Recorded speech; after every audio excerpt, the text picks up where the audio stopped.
Going to start right off with that brighter weekend forecast as we get some sun back into the area, especially as we go through Saturday afternoon. There will be a brief chance we get a shower or two, but I don't expect that's going to be impacting any widespread weekend plans. Upper 70s. It turns even a bit cooler into the weekend. Noticeably less humid as we go through Sunday, back into the mid 70s. So something to look forward to into the upcoming weekend. We're just happy to have those storms done with. It was another restless night across the area. It was the lightning, the thunder waking you up, the downpours, or the gusty winds, or maybe a few of those tornado warnings that had you scattering for cover last night. That was the storm threat that came through the area. Quick moving storms, and it did leave a trail of damage and unfortunate destruction across parts of central and lower Michigan, right across our lakeshore communities, and then through northeast Ohio, where widespread wind damage is still being felt across much of northern Ohio and southern Michigan. Look at damage reports, including across Monroe County. Several reports of likely tornadoes just outside of Lansing, Michigan, and what we expect to be a confirmed tornado in Frenchtown Township.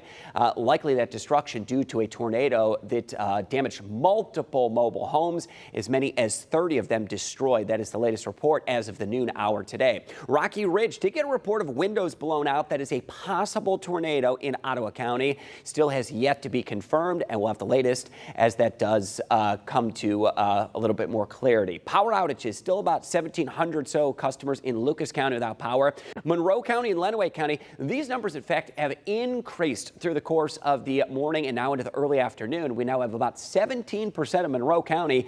That is over 13,000 customers without power at this point at the noon hour on Friday. What a disparity in the rain that we've seen over the past 2 days. Very little or limited rain west of I-75. We've had as much as 8 inches or more for areas east of I-75, and some of these reports are indications of upwards of 10 inches of rain just over the past 48 hours. Seneca County, still lots of widespread high water. Here at the Toledo Metro, 2, 3, up to 4 inches of rain, including out there toward Oregon and Oakshade Grove, where the German American Fest is going to be underway starting tonight. A humid feel will be close to 80 later today.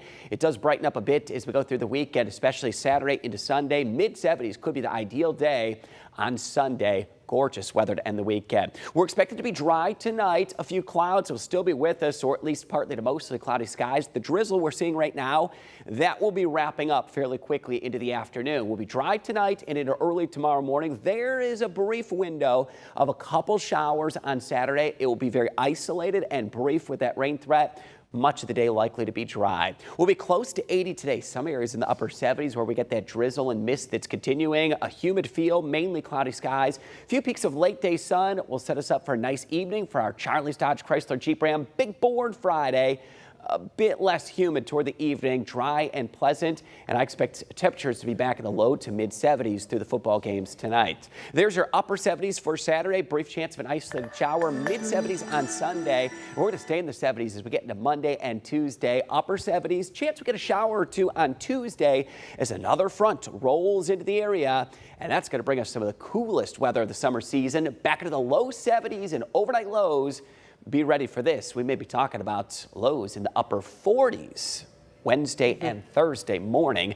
A bit chilly out at the bus stop. That will definitely be, an adjustment that we all have to make. An adjustment we'll have to make, and we will do